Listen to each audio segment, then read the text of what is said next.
이 성경 본문은 너무 많이 들으셨을 거예요.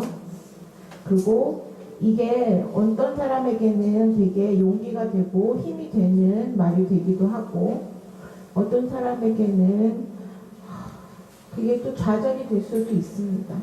어떻게 그럴 수 있어? 내가 그렇지 못하는 거, 내가 일체의 비결을 배우고 내게 능력 주시는 자에 내가 모든 것을 할 수 있다고 하니까 힘이 되다가도 내가 그 처지가 되지 못해, 그 처지가 아닌 것을 또 비관하는 자들도 있을 수 있는데, 오늘 이 본문들을 실상은 우리가 잘 알고 있는 본문이지만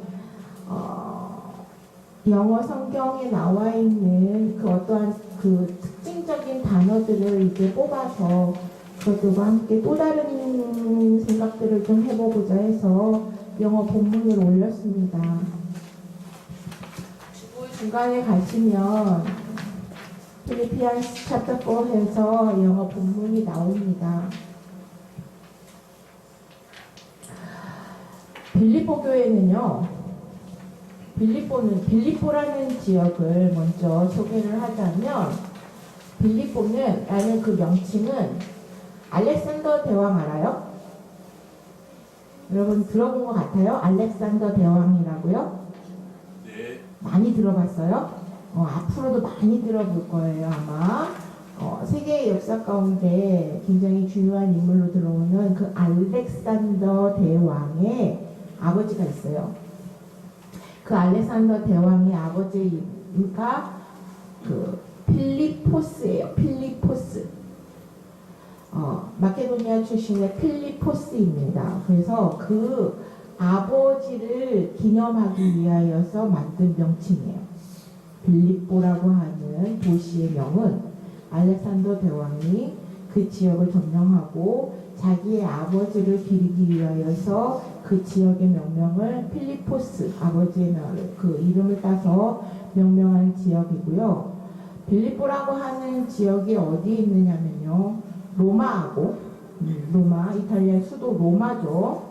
로마와 그 다음에 동방, 이들이 얘기하는 동방, 그러니까 우리가 살고 있는 이 동아시아권, 이 아시아권 하고 딱 그 이어지는 중간에 있는 지역이에요, 도시가.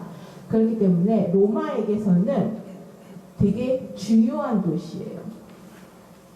동쪽으로 이동, 동방으로 가기 위한 길목에 있는 빌립보 도시이기 때문에 이 빌립보라는 지역을 점령하면서 로마가 굉장히 많은 혜택을 줍니다. 그래서 나라를 점령했음에도 불구하고 선교하고 유성이가, 예를 들자면 선교하고 유성이하고 목사님하고 다른 나라였어요. 딴 나라 사람이었어요. 네? 그런데 목사님이 선교하고 유성이의 나라를 딱 장악을 했어요. 자, 장악을 하면 내 밑에 두고 싶을 거 아니에요. 그래서 다 부리고 싶죠. 그런데 너네들 인정해 줄게, 우리의 시민으로 해서 로마의 시민권을 줍니다. 로마의 시민권이 그렇게 뭐가 크게 중요하냐 하는데, 이 시대에 미국의 시민권을 얻기 위하여 사람들이 혈안이 되는 이유를 아세요? 그 다음에 유럽의 어떠한 거기에서 유럽은 좀 다르지만 어떠한 시민권을 얻는다고 하는 것 자체는요, 모든 것에 있어서의 굉장히 누릴 수 있는 물질적으로도 풍요를 누릴 수 있고요. 더욱 중요한 것은 굉장한 자유를 인정받는다는 겁니다.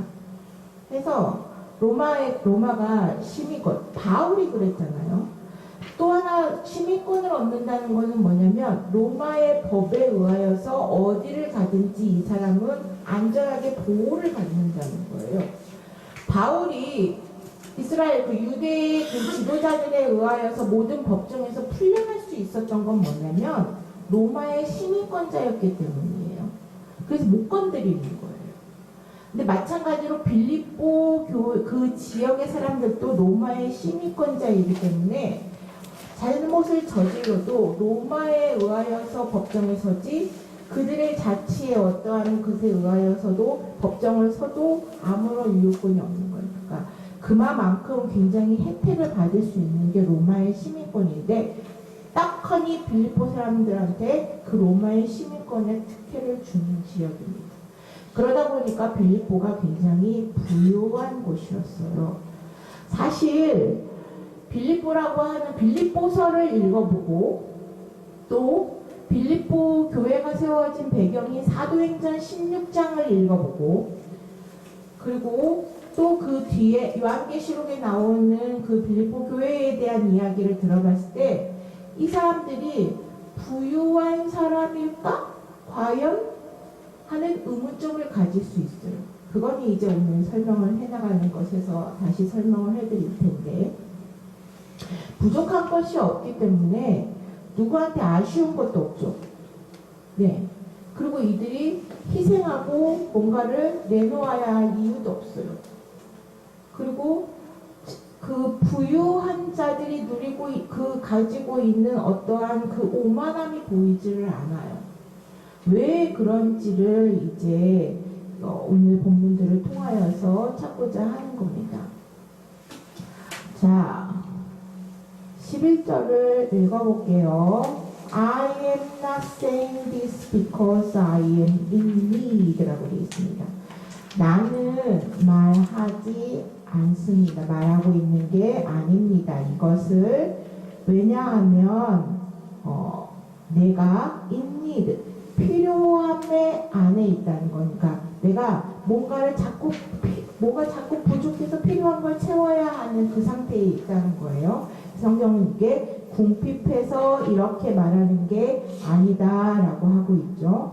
그 밑에 For I have learned to be content whatever the circumstance 라고 되어 있어요. 그래서 나는 어떠한 처지에서도 만족하는 컨텐트, 만족하는 법을 배웠기 때문입니다 라고 하는 겁니다. 그러면 지금 바울이 궁핍한 처지에 있어요? 부유한 처지에 있어요? 자, 11절 이야기를 통해서 봤을 때 바울이 처한 처지는 궁핍한 처지예요? 배부르고 부유한 처지예요? 궁핍한 겁니다. 네, 궁핍한 처지예요. 그럼 바울이 어떤 상황인지를 알아야 되겠죠. 바울이 빌립보 교회에 이 편지를 쓸 때는 로마 감옥에 갇혔을 때예요. 로마 감옥에 갇혔을 때가 약 AD 67년 정도? 그렇게 얘기하면 모르죠. 주 67년 정도인데 그 후로부터 한 3년 뒤가 되면 이들이 쫓겨납니다. 이스라엘인들이 자기의 땅에서 완전히 추방당해요. 모함을 당하는 거죠. 그리스도인들이 불을 질렀다 하는 것으로 인하여서 그 네로 황제가 점령하고 있을 때에 그리스도인들이 불을 저질렀다 하는 것으로 인해서 다 쫓겨나서 전 세계로 유대인들이 다 퍼져나서 흩어지는 때가 70년이에요. 약 70년부터 이게 좀 몇 년이 이제 지나가겠죠. 그때로부터 약 한 3, 4년 전이기 때문에 이들이 처한 상황이면은 어느 때냐 하면 AD 한 67년이다 하면은 바울이 이제 로마의 감옥에 갇혀 있고 그 다음에 이제 마지막으로 이제 죽음이 얼마 남지 않은 상태예요. 바울이.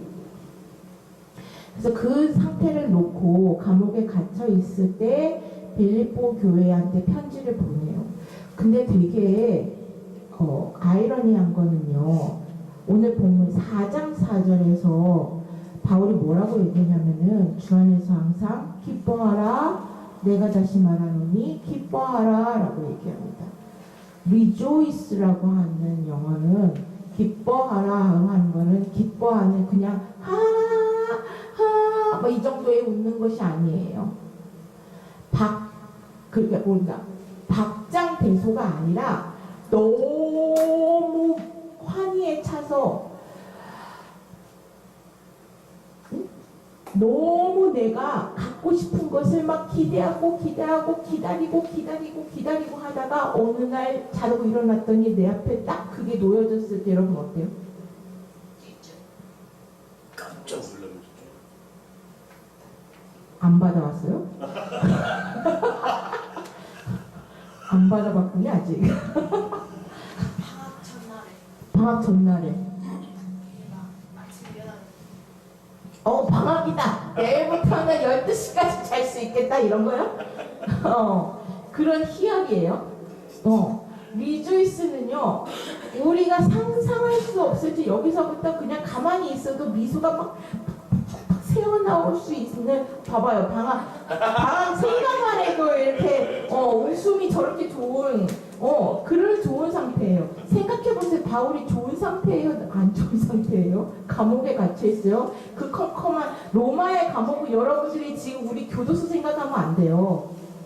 그런 정도로 생각하면 안 됩니다. 지하 토굴도 아니고 막 벽돌이 이렇게 해서 되어 있고 그렇게 해서 독방에 갇혀 있는 그 상황에 하나의 빛도 들어오지 않는 그 상황에서 아무것도 뭔가 이게 주어지지 않는 그리고 더더군다나 죽음을 맛보고 있는 상황에서 어떻게 그런 희열을 느끼겠어요? 당장 내일 내가 이 감옥에서 풀려난다고 하면은 저런 희열을 느끼겠지만 그게 없어요. 부르는 날은 죽는 날이에요. 그런데 그 상황에서 지금 빌립보 교회한테 기뻐하라 라고 얘기하고 있는 거예요. 바울이 이런 상황에서 빌립보 교회에 지금 기뻐하라라고 얘기했을 때 너무 어처구니 없겠죠. 이 편지를 전해주는 자들도 자의 입장에서도 이 편지의 내용을 듣는 순간 기가 막힌 일이었을 것 같아요. 근데 지금 바울이 그 상황에서 기뻐할 수 있는 건 내가 어떠한 처지에서도 만족하는 법을 배웠다 하는 겁니다. 목사님이 여기에서 만족한다는 것보다 더 집중하는 거는 뭐냐면요. 두 번째 줄에 to be라고 하는 그 비동사예요. 이게 또 한 번 뒤에 나오니까 뒤에 나왔을 때에 설명을 드리죠. 자, 어떠한 처진자인가를 봤더니 12절에 I know what it is to be in need라고 하는 겁니다. 나는 압니다.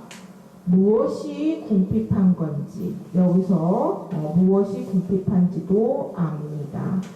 To be 지금은 궁핍하다는 거죠. And I know what it is to have plenty. 내가 부유한 것을 갖는다는 것이 무엇인가도 압니다. 풍요롭다는 것이 무엇인가도 안돼요.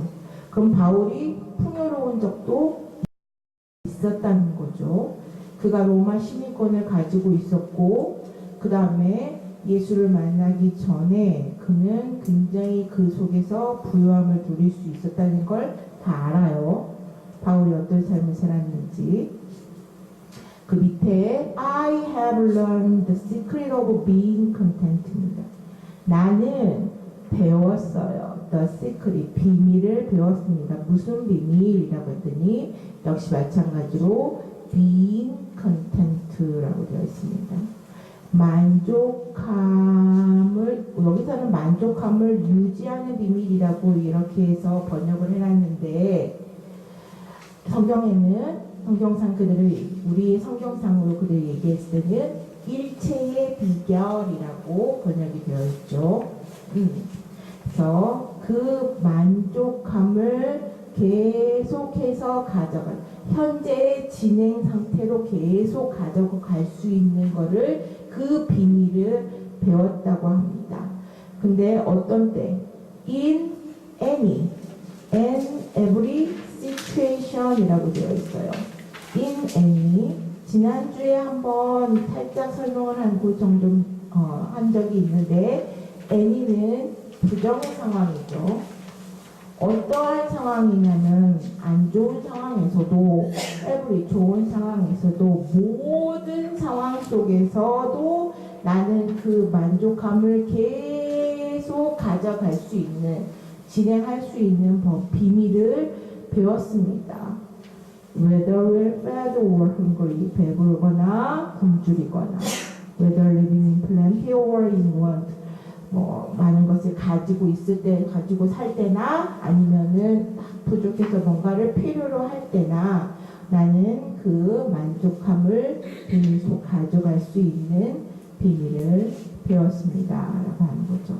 그러면서 13절에 I can do everything through him who gives me strength 라고 되어 있습니다. 나는 할 수 있습니다. I can do 할 수 있어요?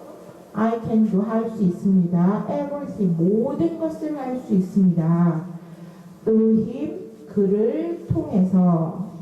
근데 그가 누구냐면요. who 그 밑에 설명이 되어 있는 거예요. gives 나에게 무엇을 주는 분이에요. 그 나에게 무엇을 주는 strength 하면은 힘, power, 능력, courage, 용기 뭐 이런 것들을 다 줄 수 있는 strength를 줄 수 있는 그분을 통해서 나는 모든 것을 할 수 있다고 하는 것이 오늘 본문의 이야기입니다.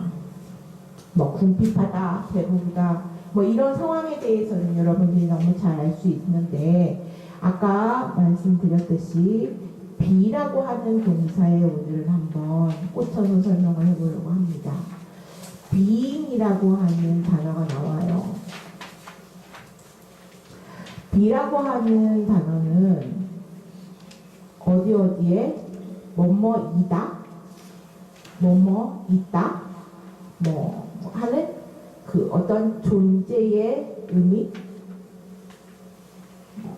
그런 것들에 대한 정체성 이런 것들을 나타날 때 이 비동사를 사용을 하죠.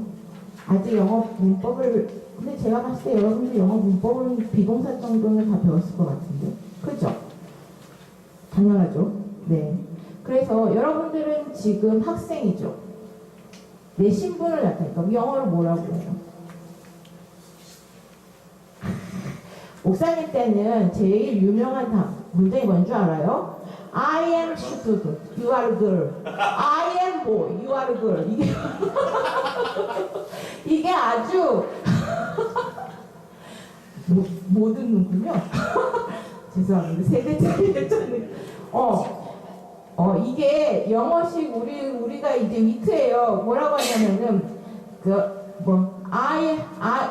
영어 문장에 나와요. I am a boy, you are a girl. 그게 영어 발음을 그렇게 한다고 하는 것이 애들이 그렇게 하고서는 하고 거기에도 나와요. 하면서 I am you are a teacher. I am student 해갖고 나는 학생이 너는 선생님이야 이런 거예요. 이게 또 영화의 대사에 나와요. 또 알아요? 나는 선생이야. 너는 학생이야. 이거 알아요? 아는 사람은 그 보지 말아야 될 영화를 본 사람이에요. 자 그렇게 하니까 네? 아니에요. 들어봤어요? 어디선가 들어봤어요? 김하늘 대사예요. 자 그러니까 이 비동사를 쓴다는 거는 뭐냐면 내 신분 내가 누구다 하는 것을 밝힐 때 비동사를 써요. 내 신분. 그러니까 뭐냐면 포지션에 해당하는 거예요. 하나는 포지션. 내가 어떤 위치에 있다 하는 거죠. 시츄에이션이라고 나온 단어가 있어요.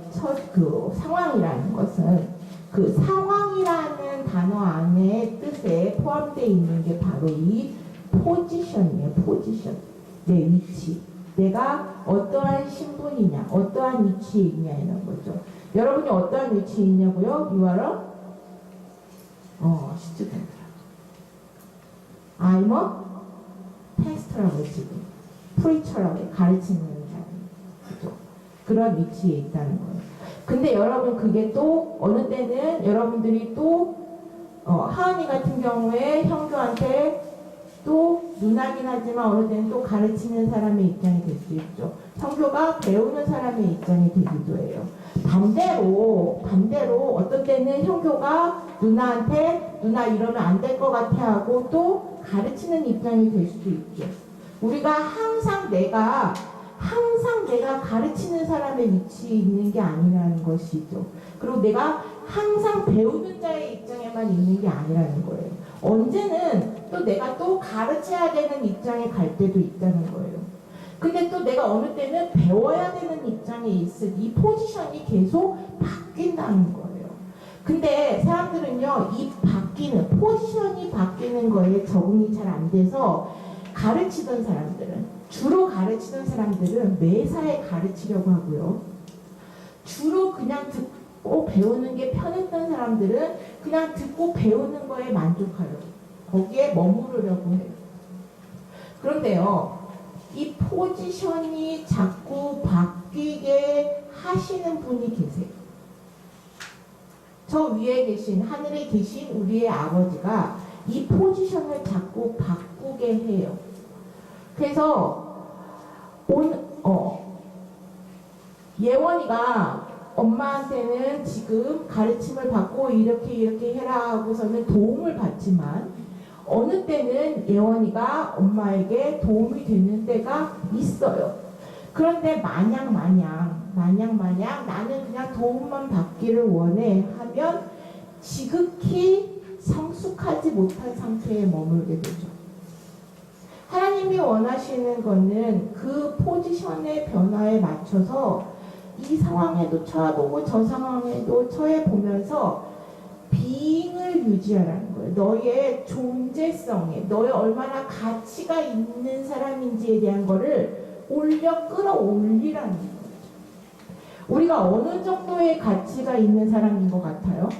한번 오늘 내가 이 정도의 가치가 있는 것 같다 하고 말을 하기 좀 뭐하겠지만 이렇게 얘기하면 좀 세속적이겠지만 여러분들에게 물질에 끌려가지 말라고 할 수도 있겠지만 오늘 한번 터놓고 나는 이 정도 가치일 것 같다, 돈으로 따지면 하는 걸 한번 얘기해 볼까요?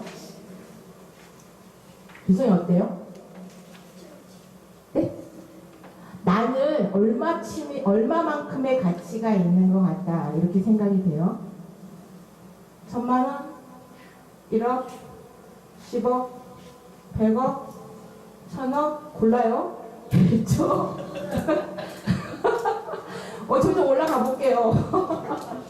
얼마만큼의 가치가 있는 것 같아요? 네?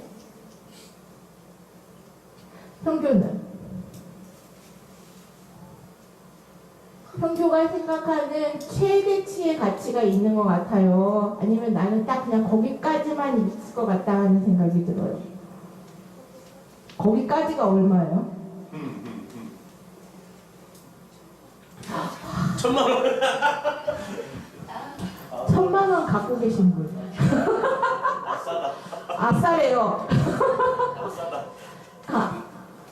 자, 그런데 중요한 거는 뭐냐면, 왜냐면, 현교가의 생각에 미치는, 그리고 현교가 내가 가장 만족감을 누릴 수 있는, 이거면은 모든 게 다 할 수 있다는 최대치가 1,000만 원일 수 있어요. 그죠? 크게 보는 거죠. 네, 1,000만 원이, 1,000만 원 커요? 돈 10,000원도 큰데? 그렇게 클 수 있어요. 그거를 무시하는 게 아니에요. 근데 문제는 뭐냐면은 내가 더 큰 것들의 가치를 부여받았음에도 불구하고 그것을 누리지 못하는 것에 대한 걸 말하는 거예요. 포지션에 대한 얘기들을. 그래서 비인이라는 거는 내가 어떠한 포지션에서도 내가 그만큼의 것을 할 수 있다 하는 가치를 내가 스스로 가지고 있냐, 생각을 가지고 있냐, 못 가지고 있느냐의 상황이죠. 또 하나는 뭐냐면요, 오늘처럼 컨디션에 문제가 있을 수 있어요. 컨디션이 뭐예요? 컨디션 이거예요? 컨디션이 뭐예요? 오늘의 컨디션은 어때요? How about your condition today? 컨디션 기분이에요? 오늘 상태가 메롱이에요? 굿이에요? 그냥 쏘쏘해요? 뭐 이런 거예요?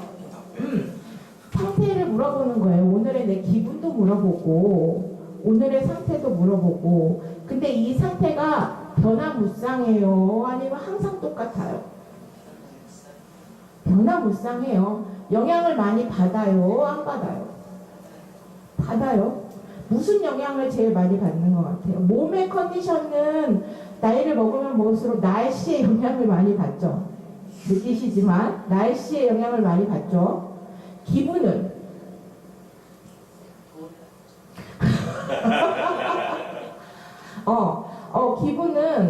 기분은 내가 뭐가 많이 갖고 있냐 없느냐에 따라서 달라질 수 있지만 관계에 많이 좌우가 되는 경우들도 많죠.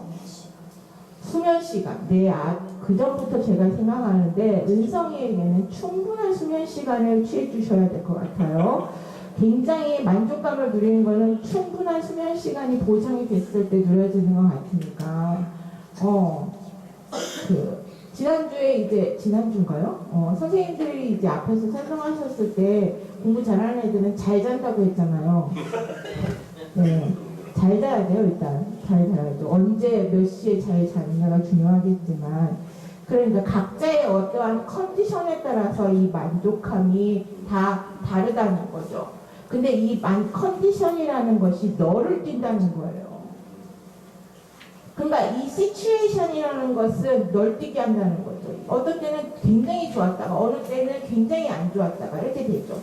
또 하나 조금 더 보태자면은 굉장히 호르몬과도 관계가 있을 수 있어요. 이건 생물학적인 얘기인데 자 어제 열띤 토론과 함께 뭐가 있었냐면은 항상 우리의 이슈예요. 갱년기와 사춘기가 싸우면 누가 이기냐예요.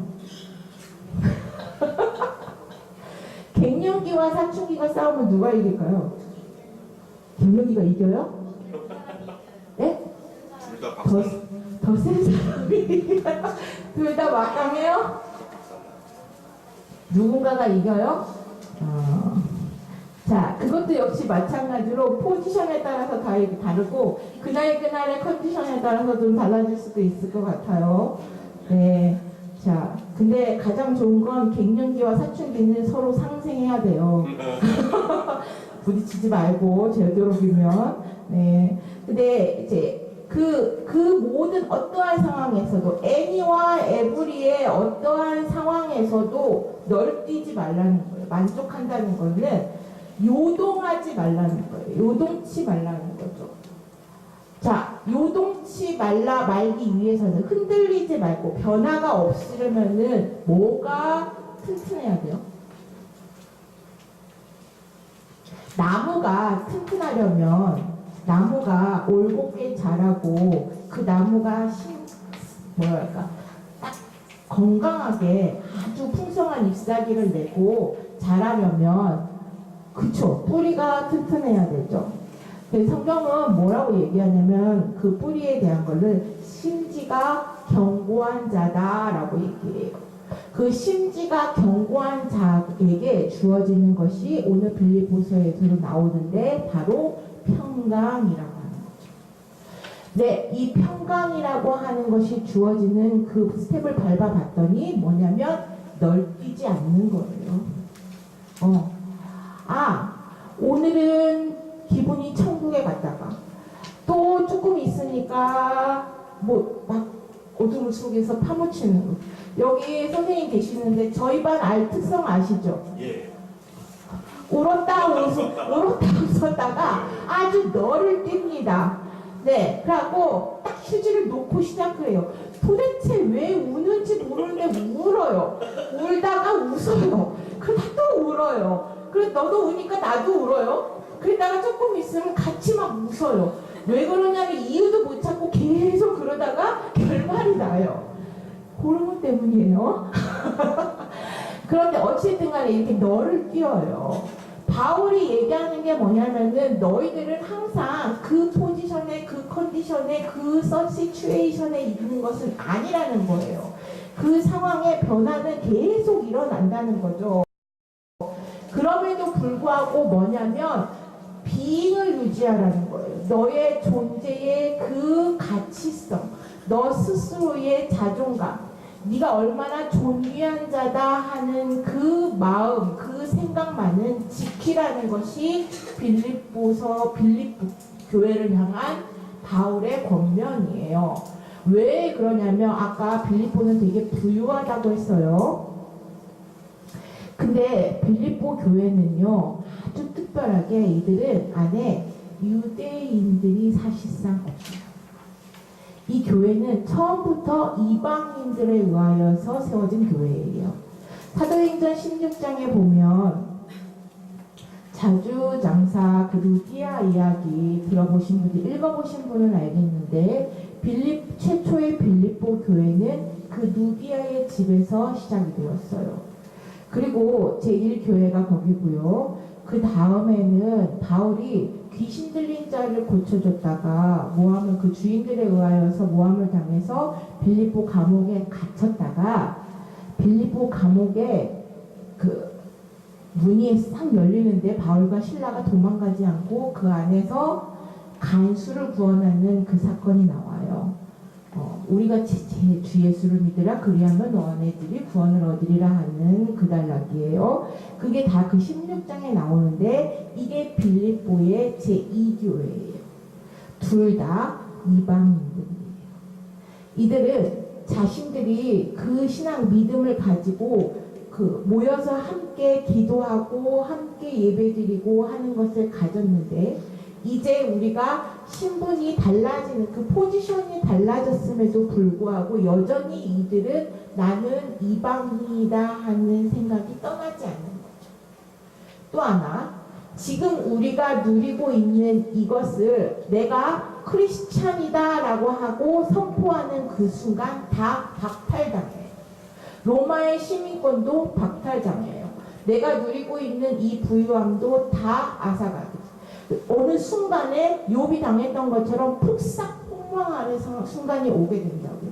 그래서 대놓고 내가 크리스찬이라고 말도 못하고 내가 완전히 그 예수를 믿는다는 말을 뻐벌고 말을 할 수가 없어요. 바울은 그 상황을 너무 잘 알죠. 그렇게 해서 그 바울이 그런 상황에서도 빌립보 교인들이 큰 용기를 가지고 바울에게 선물을 보냈다는 것에 굉장히 그 용기에 감사의 표시를 하는 게 4장 10절이에요. 너희가 이제는 기회를 가졌다고 하는데 이 기회는 되게 용기예요. 너희가 이것을 다 없어지는 것을 각오하고 나한테 이런 걸 보냈구나. 너희가 죽음도 불사하고 나한테 이러한 선물을 보냈구나 하는 것에 대한 그 용기에 굉장히 박수를 보내주는 거예요. 그래서 내가 너희로 기뻐할 수 있다라고 얘기하고 있는 거예요. 자, 비인이라는 말과 더불어 또 생각할 수 있는 게 뭐냐면 부인이에요. 약간 반대적인 개념의 이야기는 아니지만 여기서는 상반된 개념으로 생각했을 때 비인과 상반된 개념으로 부인이라고 하는 것을 끌고 와볼게요. 부인이 뭐예요? 하는 것. 뭔가 액티비티하게 행동으로 보여주는 거예요. 자, 부인, 하는 거. 그 비인이라고 하는 그 존재는 눈에 보여요? 안 보여요? 잘 안 보여요.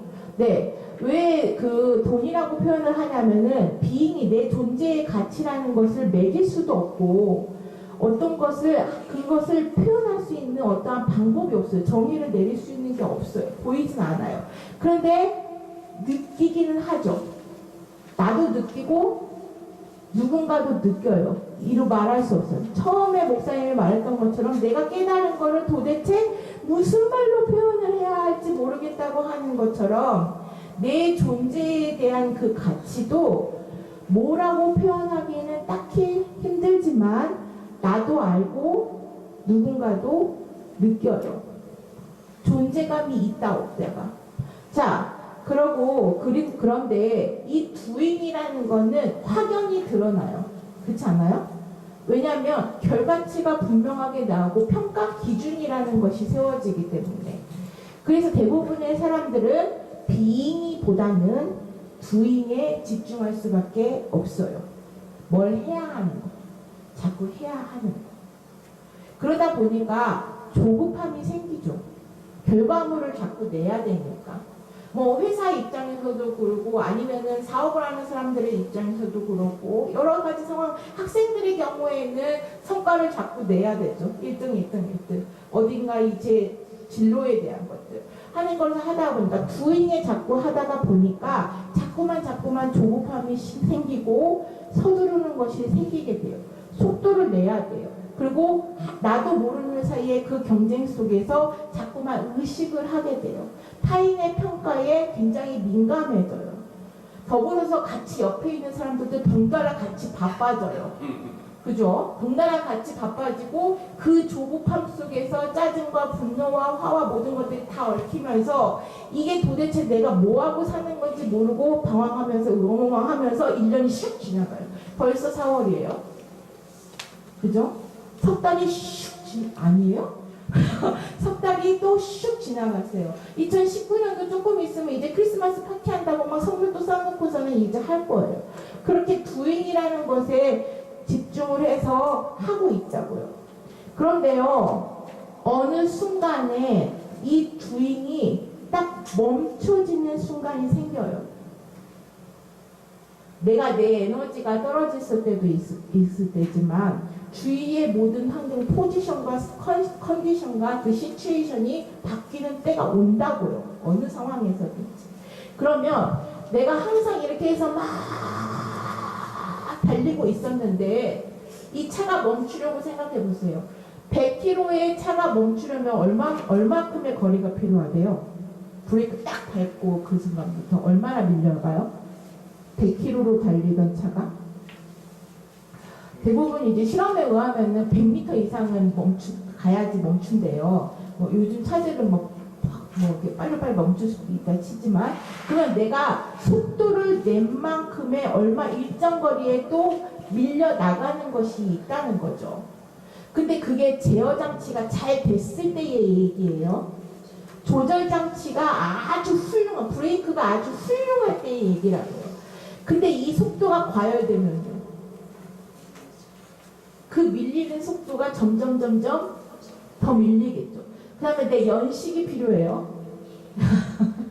관리예요, 관리. 그거는 연식은 뭐냐면 내가 얼마만큼 평상시에 내 관리를 잘했냐는 거죠. 그 관리가 잘 된 차들은 그만큼 잘 서겠죠. 목사님 목요일날 밤에 깜짝 놀랐어요. 그 불타오르는 그 속도를 보고. 불덩이가 널뛰는데, 와, 제가 다 아는, 여러분 갔었던 하나콘도, 그죠? 알죠? 대조영 세트장 그 옆에 있는데, 안타까운 건 저는 그렇게 속초를 갔는데 대조영 세트장을 못 갔어요. 네, 그렇게 연수받고 뭐 한다고 해갖고 그렇게 갔는데, 대주영 세트장을 못 가봤는데 대주영 세트장이 불타서 완전히 흔적만, 그 자취만 나올 정도가 돼버렸다고. 무섭더라고요. 하나콘도 뭔가 좀 그럴 것 같아요. 속초 시내에도 그러지만. 근데 어쨌든 간에 그 속도가 장난이 아니에요. 그 불붙는 속도들이. 자, 그 속도를 제어할 수 있는 컨트롤 박스, 그 브레이크가 잘 관리되고 있는 사람들은 이게 제어해야 될 때 딱 멈추겠죠. 근데 그게 안 될 수도 있는 자들이 많다는 거예요. 왜? 두잉에 집중하니까 자기 자신에 대한 어떠한 그 가치에 대한 거는 생각을 안 하고 어떻게 해서든지 누군가의 것을 의식하고 가다 보니까 내 마음, 내 생각을 지킬 새가 없는 거죠. 그리고 하다 보니까 내 뒤에 누군가가 딱 버티고 있다는 어떠한 내가 만약에 이게 안 되더라도 누군가가 이거를 잡아줄 거에 대한 것은 다 놔버리고 그때부터는 내 맘대로 막 달리는 거죠. 자, 그래서 바울이 지금 빌립보 교회에게 뭐라고 얘기를 하냐면 6절, 7절이에요. 아무것도 염려하지 말고 쭉쭉쭉쭉 해서 7절에 보면 너희 마음과 생각을 지키신다라고 되어 있어요. 누구 안에서? 그리스도 예수 안에서. 자, 그 두잉의 삶을 살면서 속도 제어가 안 되는 그 상황에서 누군가가 딱 잡는 사람이 필요한 거예요. 나 대신 그 위기 상황에 브레이크를 잡아줄 사람이 필요한 거죠. 처음 자동차 연수를 받아보신 분들은 알겠지만 내 옆에 선생님이 만약에 내가 브레이크를 못 밟으면 그 선생님이 밟을 수 있게 지팡이처럼 이렇게 옆에서 딱 밟는 게 있어요. 세상에서 그 선생님이 제일 무서울 것 같아. 밑도 끝도 없는 사람이 그냥 차를 몰고 나가는 거잖아요. 그거 없으면 얼마나 불안하겠어요. 아실 거예요. 지팡이 같이 이렇게 브레이크 잡는 거. 우리 안에 내 마음과 내 생각이 나도 모르는 사이에 컨트롤이 엔진이 과열되면서 관리가 안 돼 브레이크가 고장 날 때 그리스도 예수가 나를 딱 제어할 수 있는 그러한 믿음이 너희한테는 필요하다는 거예요. 그런 마음과 생각을 지켜라 하는 거죠. 지켜주신다 하는 거죠. 자, 비인과 두인의 삶을 살았던 두 사람을 한번 떠올려 보면 제자들 중에 유다와 요한이 있어요. 가룟 유다 알아요? 가룟 유다 누구예요? 가룟 유다가 누구예요? 은성이 알아요? 몰라요? 은성이 알아요? 몰라요? 예원이 알아요? 이거 뭐예요? 알아요? 희연이 알아요? 가룟 유다요. 누구예요? 그죠? 예수님 12제자 중 한 사람이에요. 뭐 했어요? 네? 배신했어요. 어떻게 배신했어요? 네? 네? 아주 잘 배신했다고요? 아주 잘 배신했어요. 그러니까 아주 잘 어떻게 배신했어요? 네? 돈 받고 팔았어요? 립싱크 하는 중이에요, 요즘에요? 돈 받고 팔았어요? 얼마 받고 팔았어요? 네? 몰라요? 돈 받고 팔았대요. 얼마 받고 팔았을 것 같아요? 그만이야? 네? 뭔 30이요? 은 30이요? 은 30이 어느 정도일 것 같아요? 250만 원이에요? 어떻게 알았어요? 계산해봤어요? 은이 얼마인데? 대충 찍었어요? 좋습니다. 이제 대충 찍어서 어찌됐든 간에 왜냐면 어차피 유도 모르고 나도 모르니까 피차도 노니까 그래서 은 30이 250만 원이라고 칠게요. 가치는 항상 변하니까. 그러면 유다가 생각했을 때 은 30을 받고 예수님을 팔아 넘긴 거예요. 고작 250만 원. 유다가 생각했을 때 예수님을 팔아 넘기는 가치가 고작 250만 원이었다는 거하고 별반 다르지 않죠. 이왕 팔 거면 좀 과감하게 현교처럼 1000만 원이라도 좀 받아보지. 그치? 그죠? 자, 유다가 생각하는 거에서는 지금 그 돈이 당장 그들이 뭔가 개혁을 하고 하는 것에서의 굉장히 필요한 딱 필요한 수준의 것이었을 수도 있어요. 그 은 30이라는 것이 그게 중요한 게 아니었으니까 가치가 그 돈의 어떤 값어치보다 더 중요한 거는 자신들이 향해 가고 있는 두인의 목표가 더 중요했던 거예요. 이 세상을 뒤집어 엎자고 하는 그 열심이 너무 과하다 보니까 어떠한 상황에서든지 어떠한 위치에서든지 이런 것들이 다 망각이 된 거예요. 그래서 예수님을 팔아넘기는 게 어떠한 것인지도 모르고 이들은 세상을 바꾸고자 하는 두임을 향하여서 열심히 달렸죠. 그래서 바뀔 줄 알았어요. 근데 이게 아니야? 하고 정신을 차려봤더니 가룟 유다가 어떻게 했어요? 자, 1번 잘못을 인정하고 돈을 갖다 줬다. 2번 잘못은 알았는데 돈은 아까워서 안 갖다 줬다. 3번 잘못도 모르고 돈도 아까웠다. 2번이 뭔데요? 돈도 안 갖다 준 건데. 1번이 뭔데요? 돈은 갖다 주고 잘못은 인정했다. 2번? 2번은 뭐예요? 잘못은 인정하는데 돈은 안 갖다 줬다. 3번. 잘못도 인정 안 하고 돈도 안 갖다 줬다. 자, 일단은 팩트는 돈은 갖다 줬어요. 자기가 이게 잘못됐다는 것을 바꾸려고 하는 시도는 해봤어요. 근데 이미 버스는 떠났어요. 불은 탔어요.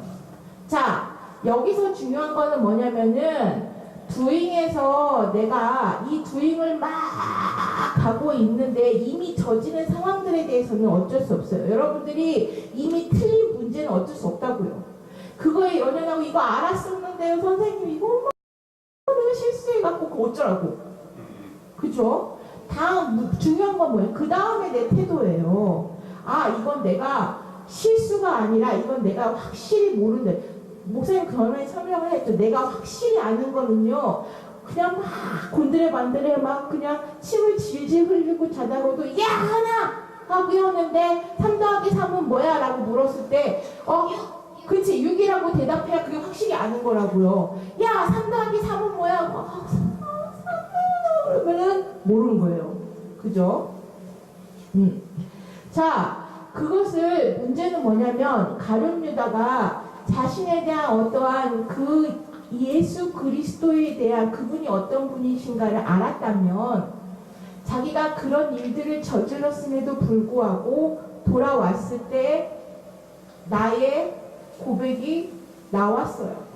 누구처럼? 베드로나 다른 제자들처럼. 그 자리에 내가 함께하지 못하고 순간 내가 탈락됐을 수도 있어요. 그런데 그 자리에 다시 갖다 놓으시기 위한 기회가 주어졌을 때 자기가 자신의 실체에 대한 것을 인정하고 고백하고 잘못을 회개하고 다시금 회복할 수 있는 기회를 얻기 위하여서 비잉으로 돌아오어야 된다. 기회가 주어졌을 때. 자, 반대로 요한은 볼까요? 여러분들이 생각할 때 가룟 유다는 굉장히 액티비티한 사람이에요. 내가 막 여러분 뭘 시키라고 할 때 막 여러분들처럼 이렇게 자꾸 빼고 저 안 해요 막 이런 거 아니라 가룟 유다 제가 할게요. 이렇습니다 하고 되게 당당하던가. 또 요한은 어때요? 세례 요한이래요. 사도 요한은 예수님과 함께 다녔을 때 어때? 존재감이 있어요? 없어요? 존재감이 있어요? 없어요? 있어요? 뭔데 있어요? 여러분들 예수님의 공생의 기간 동안에 그 사도 요한의 한마디라도 들어본 적 있어요? 없어요? 요한이 말한 거 없는 것 같아요? 한번 찾아보세요. 일단 없다고 치고 예수님과 함께 다니고 있었을 때에 그 사도 요한은 굉장히 경청하는 자였던 것 같아요. 그가 예수님 옆에 근데 굉장히 잘 따라다녔어요. 중요한 건 그거예요. 항상 있었어요. 어디를 가든지. 요한의 이름이 계속 붙어요. 그 요한의 이름을 계속 붙는데 또 중요한 거는 요한이 그때마다 막 이래요 저래요 라고 하는 말들 우리가 찾아볼 수 없는 것을 보면 그는 굉장히 비잉의 삶을 살았던 것 같아요. 그가 누구인가 하는 거에 되게 초점을 가지고 뭘 해야 한다는 것보다는 그가 누구이신가에 대한 것을 계속 가지고 다녔던 사람인 것 같아요. 그것을 어떻게 알 수 있느냐를 보면 요한의 글을 통해서 알 수 있죠. 요한의 글, 우리가 요한복음을 배웠는데 요한복음 외에도 요한 1, 2, 3, 4와 요한계시록을 보면 예수 그리스도가 누구신가 하는 걸 계속 얘기해요. 근데 그거는 예수님이 이 땅에 오셔서 하신 거하고 동일해요. 내가 누구라 하느냐를 계속 물어보세요. 예수님이 오셔서 이 땅에서 하신 일은 굉장히 많아요. 예수님도 두인의 삶을 살았어요. 근데 가장 중요한 거는 뭐냐면요. 이들한테 항상 그 두인의 끝에 내가 도대체 누구라고 생각하냐, 내가 누구냐 하는 것을 각인시키셨어요. 그걸 깨닫게 하셨어요. 요한은 그 옆에서 그걸 안 거죠. 왜 이게 중요하냐면 내가 하나님의 아들인데 그 신분과 그 포지션에 그 가치를 가지고 있는 자인데 너네도 같다는 거예요. 너네도 그런 삶을 살으라는 거예요. 아들의 삶을 살라는 거죠. 유다는요, 그에 반해서 도구의 삶을 산 거예요. 도구의 삶과 아들의 삶이 뭐가 그렇게 차이가 있어서 그러냐. 도구는 쓰임 받아요. 가룟 유다는 굉장히 역사적인 일을 해낸 사람이에요. 그가 아니었으면 십자가의 사건이 그렇게 극적으로 이루어질 수 없을 수도 있어요. 그는 그 예수님께서 이 땅에 오신 목적을 이루는 데 굉장히 크게 쓰임 받은 자예요. 그럼에도 불구하고 그가 악한 사람으로 남는 것은 예수 그리스도가 누구인지 몰랐다는 거죠. 그가 하나님의 아들인지를 몰랐기 때문에 그는 그냥 종의 신분으로 간 거예요. 종은 그렇기 때문에 종은 뭐냐면 주인이 어떻게 나한테 평가를 해서 혼나지 않을까 하는 그 두려움이 먼저 앞서죠. 내가 여기서 쫓겨나지 않을까 하는 그 두려움이 먼저 앞서니까 좋은 결과만을 남기를 바라고 용서받을 거라는 기대를 못하는 거예요. 아들은요? 유성이가 생각했을 때 내가 여태까지 살면서 제일로 잘못했던 게 뭔 것 같아요? 거짓말한 거? 아빠 말 안 듣는 거? 잘못한 거 없는 것 같아요? 있잖아, 얘기해봐. 있다고 치고 제일 잘못한 일을 해서 혼은 났어요. 그럼 유성이가 그 혼났으니까 너 나가! 그러면은 이제 그 길로 이제 나가서 유성이는 다시는 집에 못 들어오고 아들하고 아버지의 관계가 절교되고 호적에서 파고 이렇게 돼요? 아니요. 아니죠. 아들은 어때요? 유성님, 아빠 기다리죠. 아들인 게 다 변해요? 유성이가 이제 나중에 커서 어떤 여자가 좋아서 아빠하고 이제 따로 결혼 생활을 하고 살고 이렇게 해갖고 별도에 있다가 하더라도 아빠는 아빠. 그죠? 내가 포지션이 바뀌고 컨디션이 바뀌고 시츄에이션이 바뀌어도 아빠는 아빠예요. 아버지는 아버지.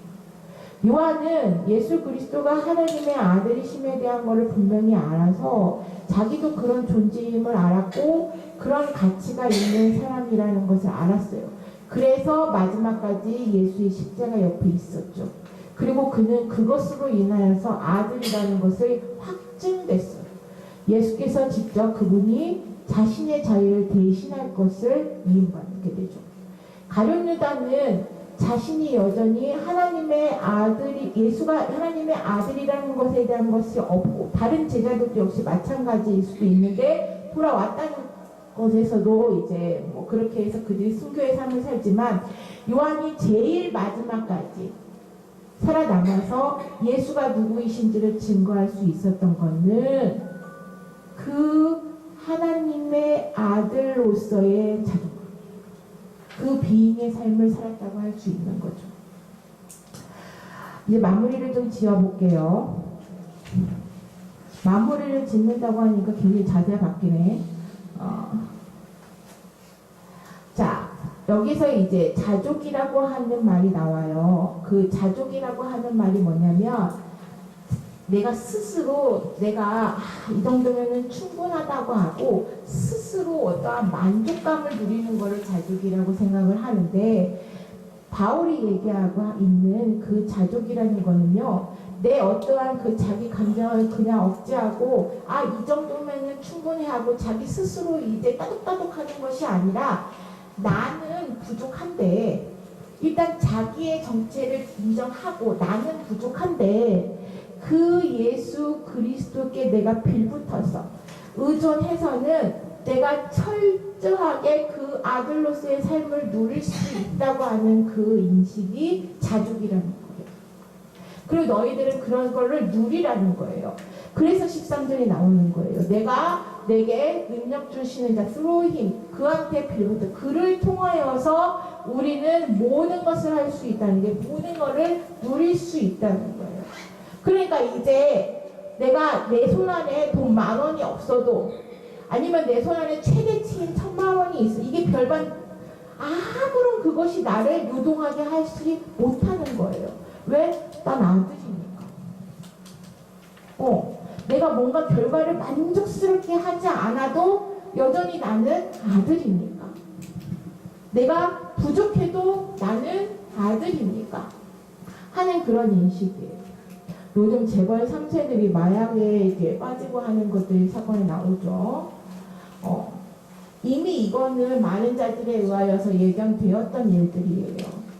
그 모든 것들이 부족하지 않은 상황 속에서 이들이 자라요. 3세는. 2세들은 그 어려웠던 때를 같이 겪기 때문에 1세의 어려움을 같이 겪기 때문에 그 어려움이 부족함이 뭔가를 그래도 알아요. 근데 3세들은요 그걸 몰라요 아예. 그러니까 뭐가 내 이 행복감 최대의 해피를 채울 수 있는지에 대한 그 한선이 없어요. 상한선도 없어요. 기준이 없어요. 그러다 보니까 오늘 스테이크 먹었어? 그럼 내일은 또 뭘 먹어서 만족하지? 오늘 내가 이 빌딩 샀어? 그럼 내일은 또 몇 개? 이게 무한대로 이제 계속 가다가 보면 도저히 내가 한계치가 없기 때문에 무엇도 만족함을 누릴 수 없게 되는 거죠. 많은 교육학자들은 뭐라고 했냐면 성장 과정에서 성숙하는 과정에서 빈틈이 있어야 되고 부족성이 있어야 되다고 계속 주장하고 있었던 거예요. 모든 거를 다 주어진 상황이 아니라 스스로의 한계치를 자꾸만 경험하도록 하라고 계속 주장했던 거예요. 근데 안 그래요. 그들은 계속 주어졌어요. 환경이 주어졌어요. 이제 뭐 해야 되냐면 누군가를 다스리고 누군가를 이제 끌고 가야 되는 리더의 입장, 재벌 3세 리더의 입장이 되어 있는 게 뭐냐면 그들을 끌고 갈 수 있는 자양분이 없어요. 한 번도 끌어본 적이 없단 말이에요. 이 스스로의 삶을 살아본 적이 없어요. 네? 맨날 주어진 삶을 사는 거죠. 항상 있었다는 거죠.